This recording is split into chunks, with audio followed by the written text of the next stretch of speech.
ಇದ್ರ ವಿಶೇಷ ಏನಪ್ಪಾ ಅಂತ ಅಂದ್ರೆ ಇದು ಆಲೂಗೆಡ್ಡೆ ಬಿಡ್ತದೆ, ಮೇಲ್ಗಡೆ ಆಲೂಗೆಡ್ಡೆ ಬಿಡ್ತದೆ, ಏರ್ ಪೊಟ್ಯಾಟೊ ಅಂತಾರೆ. ಜೊತೆಗೆ ಆಲೂಗೆಡ್ಡೆ ಜೊತೆಗೆ ಕೆಳಗಡೆ ನೀವು ಈ ಅದ್ರ ಬೇರಿನ ಭಾಗದಲ್ಲಿ ನೀವು ಅಗದ್ರೆ ಕನಿಷ್ಠ ಪಕ್ಷ 3 4 kg ಅಂತ ಒಂದು ದೊಡ್ಡ ಗೆಡ್ಡೆಯನ್ನ ಬಿಡುತ್ತೆ. ನೀವು ಸುವರ್ಣ ಗೆಡ್ಡೆ ನೋಡಿರ್ತೀರಲ್ಲ, ಅದೇ ಜಾತಿಯ ಒಂದು ಗೆಡ್ಡೆಯನ್ನ ಬಿಡುತ್ತದೆ ಇದು. ಭೂಮಿ ಕೆಳಗಿನ ಗೆಡ್ಡೆ ಏನು ಯಾವ ಕಹಿ ಎಲ್ಲ ಏನು ಇರೋದಿಲ್ಲ. ಆದ್ರೆ ಮಳೆ ಬರದೇ ಇರುವಂತ ಸಂದರ್ಭದಲ್ಲಿ ಈ ಆಲೂಗೆಡ್ಡೆ ಮೇಲ್ಗಡೆ ಬಿಡುವಂತ ಆಲೂಗೆಡ್ಡೆ ಸ್ವಲ್ಪ ಕಹಿ ಇರುತ್ತೆ. ಆದ್ರೆ ಎಡಿಬಲ್, ತಿನ್ಬೋದು, ಏನ್ ಸಮಸ್ಯೆ ಇಲ್ಲ ತಿನ್ನೋದಕ್ಕೆ. ಡಯಸ್ಕೊರಾ ಬಲ್ಬಿಫೆರಾ ಅಂತ ಹೇಳ್ತಾರೆ ಇಂಗ್ಲಿಷ್ ನಲ್ಲಿ. ನಾನು ಇದನ್ನ HD ಕೋಟೆ ಟ್ರೈಬಲ್ಸ್ ಕಾಡು ಜನಗಳ ಹತ್ರ ತಂದಾಕ್ತೆ. ಇದನ್ನ ಮಳೆ ಸಂಪತ್ಭರಿತವಾಗಿದ್ರೆ ಇದು ಎಲೆ ಬಹಳ ದೊಡ್ಡದಾಗೆ ನೋಡಿ, ನನ್ನ ಕೈಗಿಂತ ಅಗಲ ಇದೆ ಎಲೆ, ಅಷ್ಟು ದೊಡ್ಡದಾಗಿ ಬಿಡ್ತವೆ ಇವು. ಮಳೆ ಇಲ್ವಾ, ಸಣ್ಣದಾಗೆ ಮೆಣಸಿ ಗಿಡದ ತರ ಅಥವಾ ನಮ್ಮ ವಿಳ್ಳೆದೆಲೆ ತರ ಸಣ್ಣದಾಗಿ ಎಲೆ ಬಿಟ್ಕೊಂಡು ಗಿಡ ಬದುಕ್ತವೆ. ಮತ್ತು ಎಂತ ಬರಗಾಲದಲ್ಲೂ ಕೂಡ ಈ ಗಿಡಗಳು ಬದುಕೊಂತವೆ. ಬಳ್ಳಿ ಮಾತ್ರ ಸ್ವಲ್ಪ ಮಳೆ ಬಂದರೂ ಸಾಕು ಬೆಳಕೊಂಡು ಎತ್ತರಕ್ಕೆ ಹೋಗ್ತಾನೇ ಇರ್ತದೆ. ಈ ಗಸಗಸೆ ಮರ ಕನಿಷ್ಠ ಪಕ್ಷ ಒಂದು 20 ಅಡಿ ಮೇಲಿದೆ, ಅಷ್ಟಕ್ಕೂ ಮೇಲುಕೊಟ್ಟೋಗಿದೆ ಅದು. ಅಂದ್ರೆ ಬೆಳೆದು ಬೆಳೆದು ಬೆಳೆದು ಬೆಳೆದು ಕೆಳಗಡೆ ಗೆಡ್ಡೆಯನ್ನ ದಪ್ಪ ಮಾಡುತ್ತೆ. ಇವೆಲ್ಲವೂ ಕೂಡ ಬರಗಾಲದಲ್ಲಿ ನಮ್ಮ ಕಾಡು ಜನಗಳು ಪಡ್ಕೊಂಡಿರುವಂತ ಜ್ಞಾನ ಇದು. ನೀರಿನ ಮೂಲವೇ ಇಲ್ಲದೆ ನಾವು ವ್ಯವಸಾಯನ ಮಾಡ್ತಾ ಇದೀವಿ. ನಾವು ಮೊದಲೇನ್ ಮಾಡಿದೆ ಅಂದ್ರೆ ಇಲ್ಲಿ ಒಂದಷ್ಟು ಗಸಗಸೆ ಗಿಡಗಳನ್ನ ಹಾಕಿದೆ, ಒಂದು 4-5 ಗಸಗಸೆ ಗಿಡಗಳನ್ನ ಒಟ್ಟೊಟ್ಟಿಗೆ ಹಾಕಿದೆ. ಆ ಗಸಗಸೆ ಗಿಡಗಳು ಏನ್ ಮಾಡ್ತವೆ ಅಂತ ಅಂದ್ರೆ ಅತಿ ಹೆಚ್ಚು ಗೊಬ್ಬರವನ್ನು ಉತ್ಪಾದನೆ ಮಾಡ್ತವೆ. ಬಹಳ ವರ್ಷ ಪೂರ್ತಿ ಹೆಸರಾಗಿರ್ತವೆ, ಎಲೆ ಉದುರಿಸ್ತವೆ, ಹಣ್ಣು ಬಿಡ್ತಿರ್ತವೆ, ಪಕ್ಷಿಗಳನ್ನ ಕರೀತವೆ. ಅದರಿಂದಾಗಿ ನಮ್ಗಾದಂಥ ಅಡ್ವಾಂಟೇಜ್ ಏನಪ್ಪ ಅಂತ ಅಂದರೆ ಒಂದು ತಂಪು ಕ್ರಿಯೇಟ್ ಆಯಿತು. ಅರಿಶಿನ, ಶುಂಠಿ, ಬಾಳೆ ಈ ಥರದ್ದು ನೆರಳನ್ನ ಇಷ್ಟಪಡುವಂಥ ಎಷ್ಟೋ ಬೆಳೆಗಳನ್ನ ನಾವು ಇದರಲ್ಲೇ ಬೆಳೆದಿದ್ದೀವಿ. ಮತ್ತು ಎಲ್ಲ ಮನೆ ಮಟ್ಟಕ್ಕೆ, ನಾವೇನು ಮಾರ್ಕೆಟ್ ಮಟ್ಟಕ್ಕೆ ಆ ಥರದ್ದೆಲ್ಲ ಏನು ಮಾಡ್ತಾ ಇಲ್ಲ ನಾವು ಇದನ್ನು. ಈ ಗಸಗಸೆ ಮರ ಭಾಳ ಬೇಗ ಬಿದ್ದೋಗುತ್ತೆ ಅಂತ ಅಂದರೂ ಕೂಡ ಅದು ಇರುವಂಥ ಜೀವಿತಾವಧಿಯಲ್ಲಿ ಅದು ಉತ್ಪಾದನೆ ಮಾಡುವಂಥ ಗೊಬ್ಬರಗಳಿದೆಯಲ್ಲ ತುಂಬ ಚೆನ್ನಾಗಿ ಮಾಡುತ್ತದು. ನಾವು ಪಾತ್ರೆ ತೊಳೆಯುವಂಥ ಜಾಗಗಳಲ್ಲಿ, ಕೈಕಾಲು ಮುಖ ತೊಳೆಯುವಂಥ ಜಾಗಗಳಲ್ಲಿ ಬೆಳೆದಿರೋವಂಥ 10 ಬಾಳೆ ಗಿಡಗಳು ನಮಗೆ ಇಷ್ಟರಿಂದನೇ ತಿಂಗ್ಳಿಗೆ ಕನಿಷ್ಠ ಪಕ್ಷ ಅಂತಂದ್ರೂ ಕೂಡ ಒಂದು ಗೊನೆ ನಮಗೆ ಸಿಕ್ಕೇ ಸಿಗುತ್ತೆ, ನಮ್ಮ ಮನೆ ಬಳಕೆಗೆ ಅಷ್ಟೇ ಇವು. ಈ ಗಸಗಸೆ ಗಿಡದ ಕೆಳಗಡೆನೆ ಒಂದು ಟ್ರೆಂಚ್ ತರ ಮಾಡಿ ಒಂದಷ್ಟು ಅರಿಶಿನ ಹಾಕಿದೀವಿ. ನಮಗೆ ಇದು 3 ವರ್ಷದಿಂದ ನಾವು ಹಾರ್ವೆಸ್ಟ್ ಮಾಡಿದ್ವಿ. ಅದಾದ್ಮೇಲೆ ಮತ್ತೆ ಮಾಡ್ಲಿಕ್ಕೆ ಕಿತ್ಕೊಳ್ಳೇ ಇಲ್ಲ ನಾವು, ಯಾಕಂದ್ರೆ ಅವಾಗ ಕಿತ್ತಂತ ಅರಿಶಿನ ಈಗಲೂ ಬಳಸ್ತಾ ಇದ್ದೀವಿ. ಇನ್ನೂ ಖಾಲಿ ಆಗಿಲ್ಲ ಮನೇಲಿ. ಈ ವರ್ಷ ಕೀಳ್ಬೇಕು ಇದನ್ನ.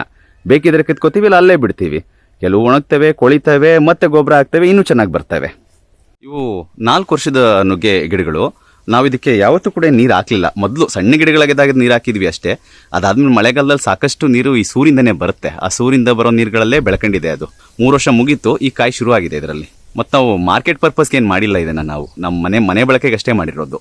ಅಮೆಝಾನಲ್ಲಿ ತೆಗೆದು ನೋಡಿ, 100 ಗ್ರಾಮ್ ನುಗ್ಗೆ ಬೀಜಕ್ಕೆ 500 ರೂಪಾಯಿ ಹಂಗೆ ಮಾರ್ತಾ ಇದ್ದಾರೆ ಅದನ್ನ. ಫ್ಯಾಟ್ ಬರ್ನೋರು ಇನ್ನೊಂದು ಅನ್ಕೊಂಡು ಅದನ್ನ ಗಮನಿಸಿ ನೀವು. ನುಗ್ಗೆ ಬೀಜಕ್ಕೆ ಬೆಲೆ ಇದೆ. ನುಗ್ಗೆ ನನ್ನ ಪ್ರಕಾರ ಬರವನ್ನ ತಡ್ಕೊಳತ್ತದು. ಈ ಗಸಗಸೆ ಹಣ್ಣನ್ನು ತಿನ್ನಕ್ಕೆ ಬರ್ತಾವಲ್ಲ ಪಕ್ಷಿಗಳು, ಕಾಗೆ ಆಗಲಿ ಅಥವಾ ಆ ಮರಕ್ಕೆ ಬರುವಂಥ ಯಾವುದೇ ಪಕ್ಷಿಗಳಾಗಲಿ, ಆ ತಿಂದು ಹಾಕೋ ಬೀಜಗಳಿವೆಯಲ್ಲ ಬೇರೆ ಕಡೆಯಿಂದ ತಂದು ಹಾಕೋ, ಅದರಿಂದ ಬೆಳೆದಿರುವಂಥ ಗಂಧದ ಗಿಡ. ನಾವು ನಮ್ಮ ಭೂಮಿಯಲ್ಲಿ ಒಂದೇ ಒಂದು ಬೇವಿನ ಗಿಡನೂ ಹಾಕಿರಲಿಲ್ಲ. ಮೊದಲು ನೀಲಗಿರಿ ಇದ್ದಂಥ ಜಾಗ ಇದು ನೋಡಿ. ಈಗಾಗಲೇ ಎಷ್ಟುದ್ದ ಬೆಳೆದಿದೆ ಇದು ಬೇವಿನ ಗಿಡ, ಸೀತಾಫಲ ಗಿಡ. ಇದ್ಯಾವು ನಾವು ಹಾಕಿರೋದಲ್ಲ, ಅವೇ ತನ್ನಷ್ಟಕ್ಕೆ ತಾನೇ ಉಟ್ಕೊಂಡಿರೋವಂಥವು. ನಾವೇನು ಮಾಡೋಕೆ ಹೋಗಿಲ್ಲ, ಹಂಗೆ ಬೆಳೆಸಿದೀವಿ ಅಷ್ಟೇ ಅವನ್ನ. ಶಿವಮೊಗ್ಗ ಸ್ನೇಹಿತರೊಬ್ರು ತಂದುಕೊಟ್ರು, ಶಂಕರ ಹಲಸು ಅಂತ. ಈಗ ಇದಕ್ಕೆ 2 ವರ್ಷ ಆಗಿದೆ. ನೋಡಬೇಕು ಫಲ ಯಾವಾಗ ಬಿಡುತ್ತೆ ಗೊತ್ತಿಲ್ಲ ನನಗಿದು. ಆದರೆ ತುಂಬ ರುಚಿಕಟ್ಟಾದ ಹಣ್ಣು ಮಾತ್ರ, ಭಾಳ ರುಚಿಯಾದ ಹಣ್ಣು ಇದು. ಸಣ್ಣಗಿರುತ್ತೆ, ಒಂದ್ಸರಿ ಕುಯ್ದ್ರೆ ಏನು ವೇಸ್ಟ್ ಆಗಲ್ಲ ಇದು, ಅಷ್ಟು ತಿನ್ಕೋಬಹುದು. ಇದು ಗೊಬ್ಬರದ ಗಿಡ, ಗ್ಲಿರಿಸಿಡಿಯಾ ಅಂತಾನೂ ಕರೀತಾರೆ. ಹೂ ಬಿಟ್ಟಾಗ ತುಂಬ ಚೆನ್ನಾಗಿರುತ್ತೆ, ಭಾಳ ಪಕ್ಷಿಗಳು ಬರ್ತವೆ, ಜೇನೆಲ್ಲ ಭಾಳ ಇಷ್ಟಪಡ್ತವೆ. ಇದನ್ನ ಯಾಕೆ ಗೊಬ್ಬರದ ಗಿಡ ಅಂತಾರೆ ಅಂದರೆ, ಇದನ್ನ ಕುಯ್ದು ಭೂಮಿಗೆ ತುಳಿಸ್ತಾ ಇದ್ರು ಮೊದಲು. 1970 ಕಾಲದಲ್ಲಿ ಇಂದಿರಾ ಗಾಂಧಿ ಟರ್ಮಲ್ಲಿ ಇದು ಪಾಪ್ಯುಲರ್ ಆಯ್ತಂತೆ. ಆದರೆ ಇದು ಎಷ್ಟು ಹಸಿರಾಗಿರುತ್ತೆ ಅಂತ ಅಂದರೆ, ಇದಕ್ಕೆ ನೀರೇ ಬೇಡ, ಹೆಚ್ಚು ಕಡಿಮೆ ಬೆಳೀತಾನೆ ಇರುತ್ತೆ, ವರ್ಷ ಪೂರ್ತಿ ಬೆಳೀತಾನೆ ಇರುತ್ತೆ. ಇದು ತಾಗದು ಕೂದು ಅದನ್ನು ಜಮೀನ್ಗೆ ಹಾಕಿದ್ರೆ ಇದು ಹಸಿರೆಲೆ ಗೊಬ್ಬರ ಇದು. ಮತ್ತು ಇದನ್ನ ಬಹಳ ಚೆನ್ನಾಗಿ ಸರಿಯಾಗಿ ಬೆಳೆಸೋದಾದ್ರೆ ಇದನ್ನ ಬೇಲಿ ತರನು ಕೂಡ ಬೆಳೆಸಬಹುದು. ನಾವು ಫೆನ್ಸಿಂಗ್ ಎಲ್ಲ ಏನ್ ಮಾಡೋದ್ರ ಬದಲು ಈ ಗಿಡಗಳನ್ನೇ ಅದಕ್ಕೆ ಬೆಳೆಸಬಹುದು. ಮತ್ತು ದನಗಳು ತಿಂತವೆ, ಮೇಕೆಗಳು ತಿಂತವೆ. ಒಂದಷ್ಟು ಅಗಸೆ ಗಿಡಗಳನ್ನು ಹಾಕಿದೀವಿ, ಒಂದು ಅಗಸೆ ಮರಗಳೇ ಆಗಿವೆ, ಮೇವಿಗೆ ಅಂತಾನೂ ಬಳಸ್ತಾರೆ. ಇದನ್ನ ನುಗ್ಗೆ ಸೊಪ್ಪು ಕೂಡ ಬೆಳೆಸಬಹುದು, ಅಗಸೆ ಸೊಪ್ಪನ್ನ. ಮತ್ತು ಅಗಸೆ ಹೂನಲ್ಲಿ ತುಂಬಾ ಚೆನ್ನಾಗಿ ಪಲ್ಯ ಆಗತ್ತೆ. ಮರ ಹತ್ತೆ ಕೀಳ್ಬೇಕು ಅಂತೇನಿಲ್ಲ ಹೂಗಳನ್ನ.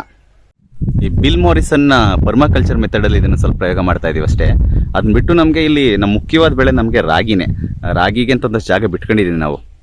ಈ ವರ್ಷ ಮಳೆ ಸರಿಯಾಗಿ ಆಗದೆ ಇರೋದ್ರಿಂದ ನಾವು ಸರಿಯಾಗಿ ಏನು ಮಾಡೋಕ್ಕಾಗಲಿಲ್ಲ.